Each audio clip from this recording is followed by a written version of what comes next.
In today's Prime Focus, we're talking to the people who are most affected by today's ruling, students. Bunmi Omisore is a student at Duke University, and Shieh will be attending Brown University in the fall. Thank you both for coming on the show. Bunmi, I'd like to start with you. What's your reaction to today's ruling? I can't say that I'm surprised given the current Supreme Court that we have, but I do worry about what getting rid of affirmative action means for the diversity that we see on campuses, especially schools like Duke University and Brown. People that look like me, who are underrepresented minorities, typically don't find themselves in these universities, and I'm afraid that that's going to be a trend we see continuing in the years to come. Alex, you have a different take. What are your thoughts? I think this ruling is a win for America. I think that America, fundamentally, one of our core tenets, which is in our Constitution, in our 14th Amendment, is that we don't treat people differently based on what race they are. And that's essentially what this Supreme Court decision says, is that colleges cannot treat students differently based on the race. And I think that's the right call. I think that's fair, because I genuinely don't understand why a student's race should be a factor in the admissions process, because I think that there are so many better characteristics that we can use to judge students. Alex, I want to push back for a moment there, because you said we don't treat people differently based on their race. Do you think that that's the reality in America today? Do you think that people get all treated the same despite their race?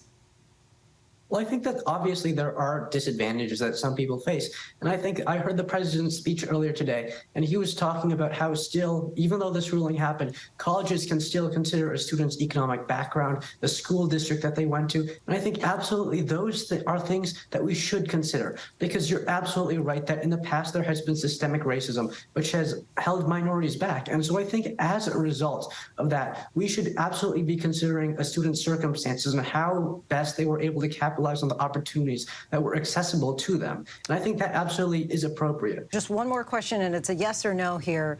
You said in the past there's been systemic racism. Is that to imply that it does not exist today? Well, I think it depends. I think that affirmative action is, in a sense, systemic racism, in that we're treating students differently based on race. Bunmi, for students whose education was impacted by racial inequities, they might now have to write about their experiences in their essays because they aren't allowed to reveal race on the application. How do you think that that'll impact future college applicants? I would say that it's going to add another layer to the systemic racism that I believe is very, very alive and well in America, and in college admissions, it's no different.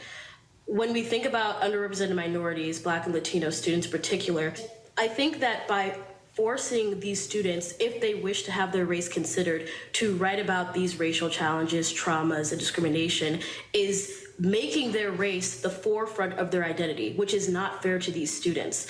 And I would also say that there are many, many different factors that what a student cannot control that are still being considered in college admissions. Let me just want you to react directly to what Alex had to say, because he said he doesn't think that we should treat people differently based on their race when it comes to, well, in general, but also in particular here when it comes to college admissions.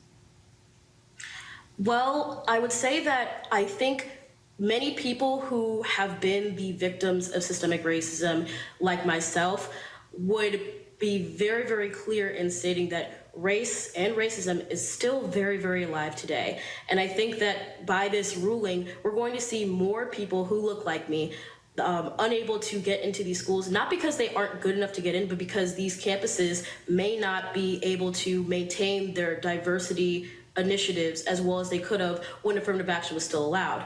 Even just the idea that it cannot be marked on your application, but it can be deeply and very descriptively written about in your essays makes no sense to me. If we're allowing students to talk about their race, then why can we not allow these students to check a box about their race when they're applying?